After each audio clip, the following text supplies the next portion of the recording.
আসসালামু আলাইকুম এভরিওয়ান। আমি আজকে আপনাদেরকে পোয়া মাছ ভুনা করে দেখাবো। এই মাছগুলো বাংলাদেশ থেকে আমার ননদ আমাদের জন্য পাঠিয়েছে। উনি পরিষ্কার করেই পাঠিয়েছে। দেখা গেছে এখন আমি এটা একটু পরিষ্কার লবণ এবং লেবু দিয়ে পরিষ্কার করে ধুয়ে পরিষ্কার করে নিব। মাছটা আমি লবণ এবং লেবু দিয়ে মেখে রেখেছি, এখন পরিষ্কার পানি দিয়ে ধুয়ে নিব। এখন মাছে লবণ এবং হলুদের গুঁড়া, মরিচের গুঁড়া দিয়ে দিব।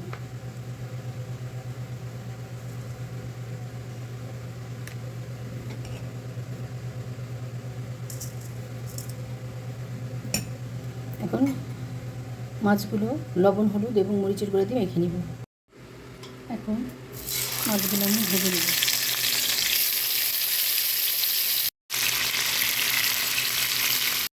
এখানে এক বাটি পেঁয়াজ পেস্ট করে নিয়েছি, 1 চামচ আদা বাটা, 1 চামচ রসুন বাটা, লাগবে লবণ, কাঁচামরিচ, ধনিয়া পাতা এবং মশলা দিব, হলুদ, মরিচ, ধনিয়া, জিরা মশলাগুলো দিব। এখানে এখন ওই মাছটা ভেজে নিয়েছি। এখন এখানে পেঁয়াজ পেস্ট এবং আদা রসুন পেস্ট দিয়ে দিব 1 চামচ লবণ। এখন পেঁয়াজটা একটু ভেজে নেব তেলের মধ্যে। এখন এখানে দিয়ে দিব 1 চামচ হলুদের গুঁড়া, 1.5 চামচ কাশ্মীরি লাল মরিচের গুঁড়া, 1 চামচ ধনিয়ার গুঁড়া, 1 চামচ জিরার গুঁড়ো।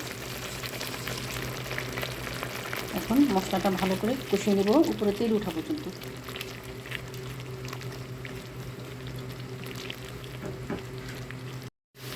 মশলাটা কষানো হয়ে গেছে, উপরে তেল উঠে আসছে। এখন আমি মাছ দিয়ে দিব, কারণ এক হাতে মোবাইল আর আরেক হাতে মাছ আমি দিতে পারবো না, কারণ অনেক বড় বড় মাছ, সেটা যদি আমি দিতে যাই তাহলে ভেঙে যাবে মাছটা।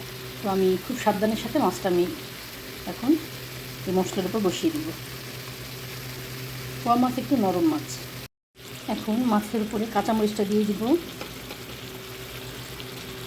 এবং ফুটানো গরম পানি দিয়ে দিব।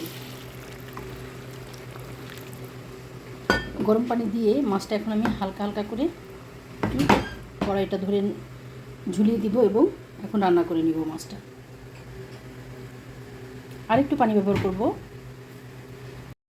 এখন এখানে আরেকটু পানি দিয়ে দিয়েছি আমি, আর মশলাটা চারপাশ থেকে একটু কড়াইটা ধরে ঘুরিয়ে দিয়েছি। এখন এইভাবে আমি রান্না করব মাছটা একদম মাখা মাখা হওয়া পর্যন্ত। ফিরে আসছি মাখা মাখা হওয়ার পরে। এখন মাছটা রান্না কমপ্লিট হয়ে গেছে, কিন্তু এখন মাখা মাখা ঝোলই থাকবে, পরে আবার এই ঝোলটা টেনে যাবে, শুকিয়ে যাবে। এখন দিয়ে দেবো ধনিয়া পাতা কুচি।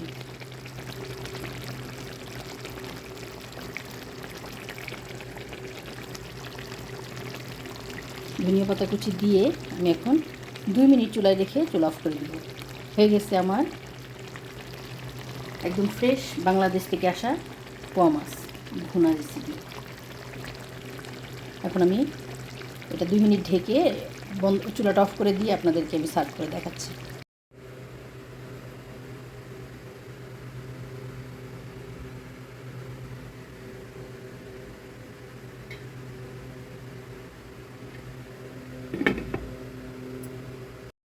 হয়ে গেছে আমার পোয়া মাছ রেসিপি। আপনারাও আমার রেসিপি ফলো করে বানাতে পারেন। যদি আমার রেসিপিগুলো আপনাদের ভালো লাগে তাহলে আমাকে সাপোর্ট করবেন এবং আমার নিত্য নতুন রেসিপি দেখার জন্য আমার পাশে থাকবেন।